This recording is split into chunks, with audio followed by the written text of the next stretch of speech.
Brian, good to see you, bro. Good seeing you too, man. How you been? Really good. Really good. Super excited. Monster Jam is back here in Houston. I guess right out of the gate, you're coming to Houston. Of course, you're going to say nice things about it, but I do really believe when I talk to you guys, there is something a little special about Houston. I know that other markets don't get quite as many shows as we get, and I do feel like the drivers really kind of turn it on. What has your experience been like when you've driven and performed here in Houston? Well, yeah, you're not wrong. We go to Houston more than basically anywhere else in the world. So There's a reason for that. It's not because things aren't good or people don't like it there. And we've also, by doing that, we know the people love it. We always turn it on more there. There's no doubt about it. We know everybody has seen some of the craziest stuff ever in Monster Jam. So we know what they expect. They expect like top tier performances every time we're on the track. So there's no doubt when we go there, the expectations are high. And normally what we put out is always the best product we can. I mean, the shows there are second to none. There's no doubt about it. And I love being able to go there so many times because no matter what Monster Jam is, you never know what you're going to get. You could go out there and hit one jump and break a wheel off and be done for the night. So I want to have every chance I get. It makes my anxiety just non-existent. So I know no matter what, Houston's going to get the craziest show possible from Son of a Digger, because no matter what, I'm going to get it. I'm going to get it in there. I'm going to get a run no matter what. So you mentioned the truck, Son of a Digger, and I've got to tell you this, and I'm assuming you knew, but maybe they didn't run this by you. But about 6-7 years ago, they flew me out to Kill Devil Hills. I don't know if that was your house or your dad's house, but I'm there, and they're teaching me to drive a Monster Jam truck because I ended up driving a couple of shows. Dude, I learned how to drive on your truck. Yeah, I know. I remember. Yeah, and you are very lucky. You're very lucky, man. Mine's a Cadillac for sure. Most people never get a ride in one like that. Believe me, and they told me 10 times over, they're like, listen, you're not just learning on any truck here. You're learning on Son of a Digger. And, and I knew it was your truck. And this is going back years. So you hadn't had that truck for very long. Yeah.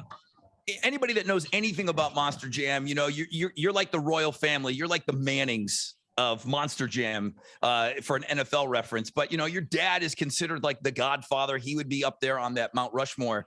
So as he's cultivating and doing all this with Gravedigger, did you guys always know? I mean, growing up, I guess the first question would be growing up. I mean, is this everything that you've ever wanted to do? You've been around it your whole life? Yeah, I mean, we always joke, me and my brothers and sister, we always joke, we didn't have a choice. But I mean, what the hell else would we do? I mean, we get to drive Monster Jam trucks for a living. It is the ultimate. And there's no doubt my dad paved my way and brothers and sisters' way with gold. I'm not going to try to deny it. And so I'm going to take full advantage of that. And I'm going to do my best to make my dad proud. I know I'll never be able to fill Dennis Anderson's footsteps. I know that in my mind. I don't even want to achieve that because those footsteps are just impossible. But I will do my best to absolutely go out there and crush the competition, go wild, and make sure the fans that have been behind us for 40 years are proud to say that we're part of Team Gravedigger and they love us. They've supported us. Now, your dad has since retired, correct? Yes. Yeah, he retired on his 35th anniversary. Basically, us kids made him quit because he wanted to drive like he was 18 years old. And he's 50-something years old at the time. We're like, dude, stop. He'd go out there and hit stuff. Like we as young people would not hit because we knew the hit was going to be so harsh. He'd go out there and hit it wide open. I saw him twice. I saw the big anniversary where you had like the 20 Gravediggers out there all at once. So I was at that big anniversary, but I saw him drive at the World Championships before. And again, you couldn't believe that he was doing this at his age. But when you get into Monster Jam, he's not out yet. So there's overlap of you guys driving. How many times did you race your dad? And don't tell me that you don't know your record. I swear to God, I don't know exactly how many times I raced him, but I know we were like 50-50. I beat him a couple times. He beat me a couple times. But the one that he always remembers and still gives me like crap about it all the time was his truck shut off during the race. And he stopped like dead in the turn because the motor just shut off. And I kept going and I drifted around him like Ken Block style, like just barely missed his tires. Man, he never has let me live that down. Like he's yeah, you got to get the old man while I'm down. You know, that's what he took it as. So you really don't know that number. You don't have a No, heart. You know exactly the number of races that you beat your dad. No, I know Scott Douglas has it. He's one of our original announcer. He has like all the specs of everybody. So he would definitely have it. I can dig it up. I need to remember that number because it is obviously probably the most important number there is to know. So talk to me a little bit about the downtime that you guys had. Now, of course, we're talking with Ryan Anderson, and Monster Jam will be here on Saturday, and then it'll also be here the following weekend. We've got 2 shows. We've got a Saturday and a Sunday. And just like Ryan said, nobody gets more Monster Jam shows than Houston, because then we get one, you know, a lot of times we get one in October now too. But talk to me about the downtime. I mean, you know, everybody kind of dealing with COVID, and, you know, once you started, what was your first year? Because the first year you started driving was 2000. I started driving 2010. Okay. Yep. And I know you guys work. I mean, I know you guys are out on the road. I've talked to so many drivers over the years, and that's the thing that people don't understand. They don't understand how hard you guys work, how long and how many weeks on end, months on end that you guys are away from home. What was COVID like for you? And how long were you down for? How long were you grounded for? Because that had to be the most extended time you've had at home for a while. Yeah, it was basically over a year, I guess it was, that we just didn't do any shows. And it was, at first it was nice, you know, like, oh, we get a little break. And then we lived on the road. You know, that's what we were grown up doing. My dad had a crib in the hauling rig for me and Adam when we were babies. So we've never known anything different. So after a certain amount of time, we're like, man, we need to get going. Like, we got to get out of here. We need to start traveling. You know, we kind of get stir crazy being at home. So it was definitely a struggle, and it was weird for us not doing shows. And then when we came back was one of the craziest things because everything was just so unknown. Our first show was in Texas, Arlington.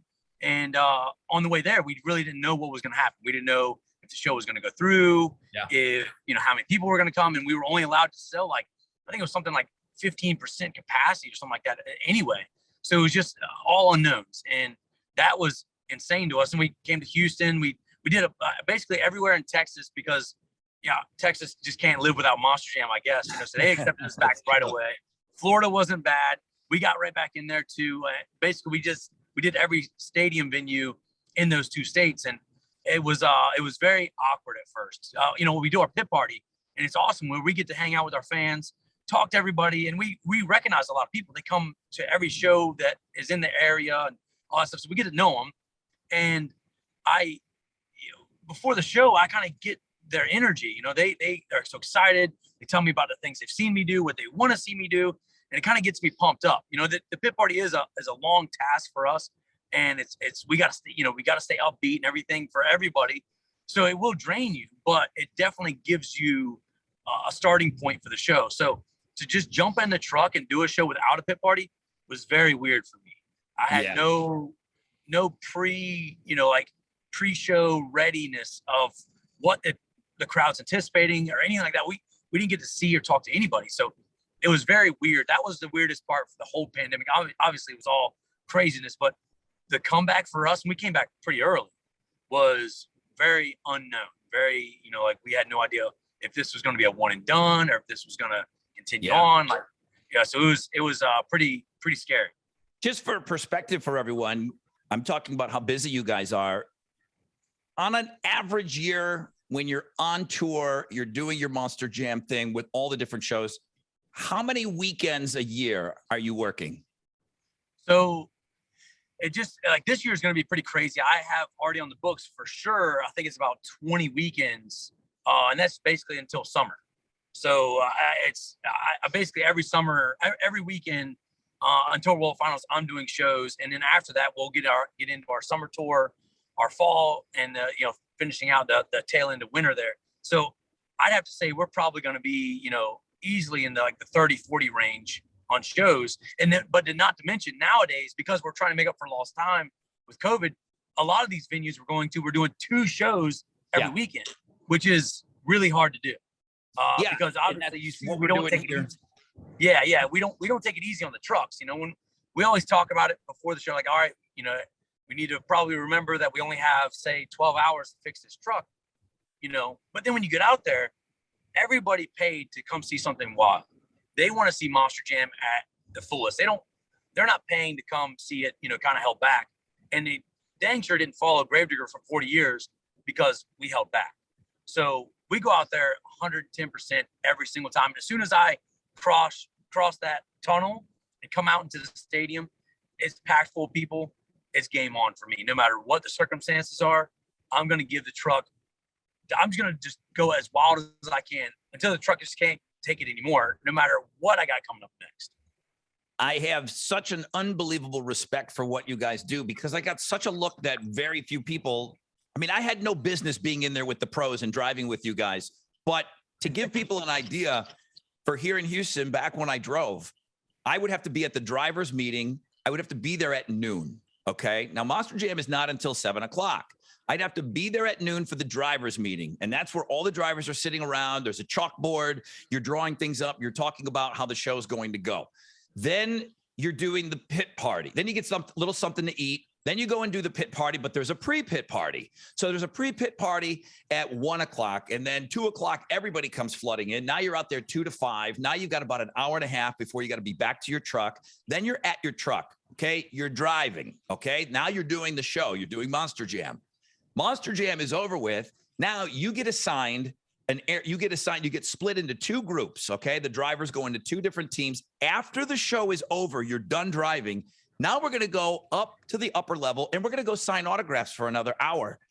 You show up. I got to Reliant Stadium at noon and I left at about 12:30. That's a long ass day. And there's not a lot of downtime. Now, of course, I got anxiety. I'm freaking out. I'm going to be driving. And, that's making it 10 times worse. Then you got to come home. You're covered in dirt, sweat. You've been working all day. And that's when you sit in the hot bathtub with the Epsom salt. You're going to bed at 1:30. Yep. 2 o'clock in the morning from showing up to the venue at noon. Guys, they work their asses off. Okay. Every one of those drivers, and they sign until everyone gets what they needed signed. Of course, we're talking about pre-COVID times. I know things have changed now, but it's just giving people a window. It's not just coming into town. It's all flashy. And then you drive and then you go home. These guys work like nobody I've ever seen. Every one of you is a mule, and it's just kudos. And it doesn't matter how popular, all the way up to the Anderson family, Tom Mentz, all these guys that I look up to. Every one of them is right there with the newbies, with the new drivers. And that's what I think is amazing. There is zero attitude, for lack of a better term, in that locker room. And that I couldn't believe. I mean, to have Tom Mentz come up to me and put his hand on my shoulder. He's a big dude, right? He's got a hand the size of like a bunch of bananas. And he put it on my shoulder and he said, "You did good, kid." Because I rolled the truck the one time. And I'm like, Max D just told me that I did good. For him to take the time to come up and talk to me about it, it was just, it's the kind of like dream that dreams are made of. Yeah. Oh yeah, man. That's one thing that like I take pride in as far as all of us. There's a few guys that kind of get out of the line on as far as this is concerned, but we're all normal people. We just have a really kick-ass job. Like we got really cool trucks and we like to play with. Other than that, we're normal people, and we want to make sure that everybody knows that we want to be approachable. And obviously right now with COVID, things are a little bit different, but we're working our way back there. We're doing the pit parties again. We're still having to do the social distancing. We can't sign, but it is definitely like number one on our priority list. I have faith. Texas, Florida, they'll be bringing it back first, just like they do everything. So I'm excited for it to come back, but there's no doubt that's you're right. That's one thing that my dad drove into my head. No matter how good you are or what you do at that show or anything like that, never be too good for anybody. Always try to be good to the people, because those people they're our sponsors, especially for the digger teams. Like we rely on our fans. They purchase the merchandise, the hats, the posters, T-shirts. That is our sponsor. We don't have big corporate sponsors, and we don't want them. We love all the help that we have at the shows for Monster Jam in general. But as far as Gravedigger and Son of Digger are concerned, we're there for the people. We want the people to have the best time of their life. And if they do that, it's this big crazy circle my dad figured out. if we go out there and do something crazy, they love it. They buy our stuff, and it makes it to where we can afford to do it again. One final thing I wanted to ask you about is something a little technical, but when it comes to the freestyle, racing is racing. There's a lot of skill involved, and there's so much technique. And I wouldn't want to get too nerdy behind it because I sucked at it, but I at least learned how to do it. But when it comes to freestyle, there's that time period once they get rid of the ramps for racing. You see all the drivers come out. If you're still in your seats, look at the drivers. They walk around a little bit and they look like they're just kind of hanging out. But what they're doing is they're looking at the lay of the land and they're looking at what they want to do. So I had a lot of mentoring, and they're walking with, they're like, okay, here's this. You're going to want to hit this over here. You're going to want to do this. They're talking about my freestyle program. Dude, I'm crapping my pants. I don't know what I'm going to do. But for you, I know that the dirt, the ramps, they're different everywhere you go. How much of your freestyle, because it looks like everything is being made up on the spot, how much can you really plan ahead for a freestyle when you're walking around and looking at the layout? Can you plan out 50, 50s off the cuff, 50s things that you definitely want to do? How do you break that up? So there are a few people that actually plan their entire run. They plan every turn, every single jump, everything. And I've tried that. There's no way that I can do it. I like my rerouting process of my TomTom is not fast enough. So and it makes it to where you, in my opinion, if you get off kilter just a little bit, then it messes up that whole thing you had planned out. So for me personally, I plan most definitely my first hit, which my first hit will always be the biggest jump out there, because for two reasons. Two, I want to get my adrenaline going wide open immediately, because I don't want to raise up slowly. I want to get to the top and stay there. That's what the people like to see, and that's what I like to do. But you run the risk, though. You run the risk of landing wrong. I mean, yep. That's you live and die by that, because if you land wrong and then boom, there goes your axle or something. So that's dicey, hitting something big right off the gate, right out of the gate. 100%. That's the second reason is partially because you never really know what your shocks are going to do. Our shocks take an absolute beating all the time, and they're consistent 90% of the time. But that 10% chance that they're not going to be right and it's not going to land good, I want to jump at least one big time, and I'll figure it out quickly. After that, I'll change my program a little bit. But then from there, I'll basically plan a second hit. And after that, I'm just going from the cuff. I walk around the track. I look at every single jump from every single angle. And when I'm looking at the jumps, I'm deciding what would be cool off of that ramp. And I'm looking beyond that jump at what do I aim to, what do I jump towards, and also making sure that I'm not jumping into something else that's going to wreck me, basically. So basically, I download every angle of every jump. So when I jump, whatever I jump, wherever it ends up putting me at, and I whip around to go back towards the middle of the track, I know what I'm going to do with what I'm facing. So I like I said, I try not to plan. Some people plan their whole run. I try to just go from the cuff and just kind of swing it in there, go wide. So when I spin around, I got a little bit of a variety to pick from of what jumps to hit, and try to hit every jump as cool as possible. Well, success, it looks that way. You're a maniac. Everyone knows it.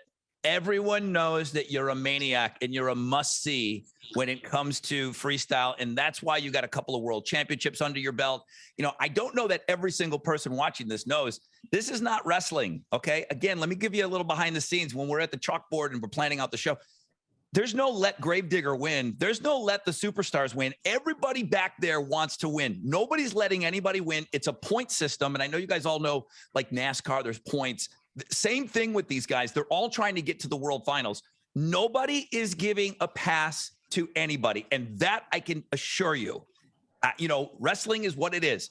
This is all every single guy out there and woman driver. They want to win. There's no letting somebody, well, this guy, this is his hometown, so we'll let him shine here. Everyone is on their own merit every single show. You can back that up. Yeah, 100%, man. There is no holding back. The only thing that even pertains to that whatsoever is me and Team Gravedigger. We're all together. So like when I'm at a show with Gravedigger, which I will be this weekend, or every show at Houston that I'm doing, I want him to be doing well with me. But I can guarantee you, when we line up for racing head to head, it doesn't matter what your name is. what the truck looks like, I'm going for you. I'm not stopping until I want to win or crash trying. Well, again, you're obviously one of the most fun guys. You've got a couple of world championships under your belt, man. Best of luck to you. Can't wait to watch you guys again this weekend. Tickets are available through Ticketmaster locations for this Saturday. And then the following weekend, just like Ryan mentioned, there's going to be 2 shows. So we're going back to back. We're going to do Saturday. And then the cool thing about Sunday, it's more of an afternoon show. So it's earlier. You're home. Boom. You get to bed. You got to work on Monday. You got to do what you got to do. Kids got school and whatnot. But bring the kids out. It's an amazing thing. You know, my daughter is now 4. And, you know, she's been going since she was 1. And she can't wait, you know, so it's boys, it's girls, bring the family. It's an amazing time. Ryan, thank you for your time today, man. And, you know, just for always being so real, every single one of you guys, but you guys and your family, your dad was always so great to me. Every time I saw him, it was never like, okay, there's the radio guy. Just straight up guys, always. So thank you. And everybody in the family's always been that way. Yeah, man. Thank you, dude. Your support means a lot to us, dude. We'd love to come to Houston and get wild. And you're sure to help us get everybody out there, because the more people that are there, I can promise you the wilder we're going to get. So be ready, Houston. We got 3 shows, 2 weekends back to back. And I'm pretty sure Son of Digger is going to be in rough shape when I'm done in Houston. That's for sure. We'll pack the house for you, bro. Thanks, man. Appreciate your time. Thank you. All right. Bye. Take care.